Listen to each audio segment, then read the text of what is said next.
Hai teman history ya, kemarin kita udah bahas soal kedatangan Portugis di wilayah Nusantara.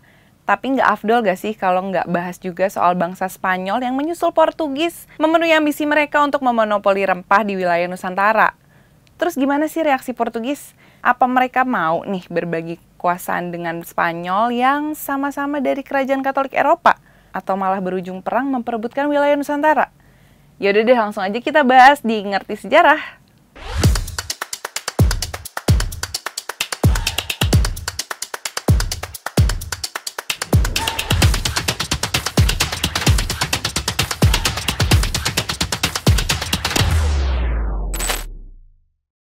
Pada abad ke-15, bangsa Eropa mulai aktif melakukan ekspedisi menjelajahi samudra untuk mencari daerah penghasil rempah yang saat itu sulit ditemukan di Eropa. Salah satu penyebab utamanya adalah kejatuhan Konstantinopel pada tahun 1453 dari sebelumnya Kekaisaran Bizantium atau Romawi Timur ke Kesultanan Turki Utsmani di bawah pimpinan Sultan Mehmed II. Hal tersebut menjadi kabar buruk bagi kerajaan-kerajaan di Eropa, karena Konstantinopel merupakan titik penting jalur perdagangan antara Asia dan Eropa. Sultan Mehmed II pada waktu itu melarang orang-orang dari Eropa untuk masuk ke wilayah Konstantinopel, sehingga suplai rempah dari Asia menuju Eropa menjadi terputus. Maka dimulailah ekspedisi menjelajahi samudra untuk mencari daerah penghasil rempah yang waktu itu sangat dibutuhkan dan mahal di Eropa. Dua kerajaan besar Katolik di Eropa, yaitu Portugis dan Spanyol, menjadi dua kerajaan pertama yang menjelajahi samudra, karena pada waktu itu mereka sudah memiliki armada laut yang kuat dan canggih.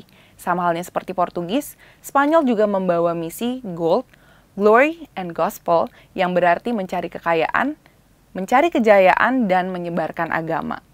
Salah satu pelayar termasyhur yang dimiliki Spanyol adalah Christopher Columbus. Setelah pelayaran Christopher Columbus, Portugis juga memiliki ambisi yang sama untuk mencari daerah penghasil rempah. Sehingga waktu itu terjadi perselisihan dan perebutan jalur pelayaran antara Portugis dan Spanyol. Akhirnya ditandatanganilah sebuah perjanjian, yaitu Perjanjian Tordesillas pada tanggal 7 Juni 1494 atas usulnya Paus Alexander VI.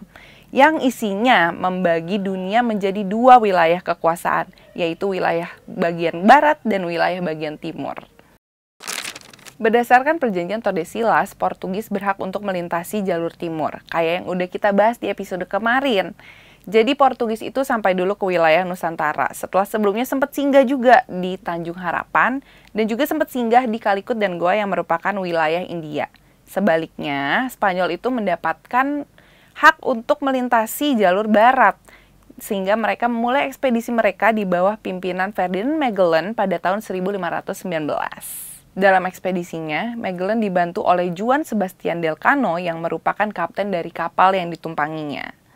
Jalur pelayarannya masih mengikuti jalur pelayaran yang dilalui oleh Columbus, yaitu melalui Samudra Atlantik, terus ke arah barat sampai akhirnya tiba di pantai timur Amerika Selatan. Pada tahun 1521, setelah melewati Samudra Pasifik, Magellan akhirnya sampai di sebuah kepulauan yaitu Kepulauan Massawa. Kepulauan tersebut akhirnya berganti nama menjadi Filipina yang diambil dari Raja Spanyol waktu itu, yaitu Raja Philips III. Tanggal 7 April 1521, rombongan Magellan akhirnya sampai di Pulau Cebu. Mereka diterima baik oleh Raja Cebu dengan harapan agar Spanyol dapat membantu Cebu menaklukkan kerajaan tetangga mereka yaitu Mactan. Spanyol dan beberapa kerajaan lokal di Kepulauan Massawa yang telah tunduk di bawah pasukan Magellan akhirnya menyerang Mactan. Perang akhirnya terjadi karena Mactan menolak untuk tunduk terhadap perintah bangsa Spanyol. Namun yang tidak diduga oleh Spanyol, ternyata Mactan sudah menyiapkan pertahanan kuat untuk memukul mundur Spanyol dan beberapa kerajaan lokal lain yang tergabung dengan Spanyol. Bahkan pimpinan mereka, Ferdinand Magellan, mati terbunuh karena terkena panah beracun, tombak besi, dan kayu. Selepas gagal menaklukkan Mactan dan meninggalnya Magellan, ekspedisi bangsa Spanyol dipimpin oleh Sebastian Elcano. Akhirnya mereka melanjutkan usaha mereka untuk mencari daerah penghasil rempah. Setelah melewati Kepulauan Cagayan dan Mindanao, mereka akhirnya sampai di Kepulauan Maluku pada November 1521. Kedatangan Spanyol di Maluku waktu itu diterima dengan baik oleh Kesultanan Tidore, yang waktu itu kebetulan sedang bermusuhan dengan bangsa Portugis. Tapi sebaliknya, bangsa Portugis menganggap bahwa Spanyol telah melanggar perjanjian Tordesillas.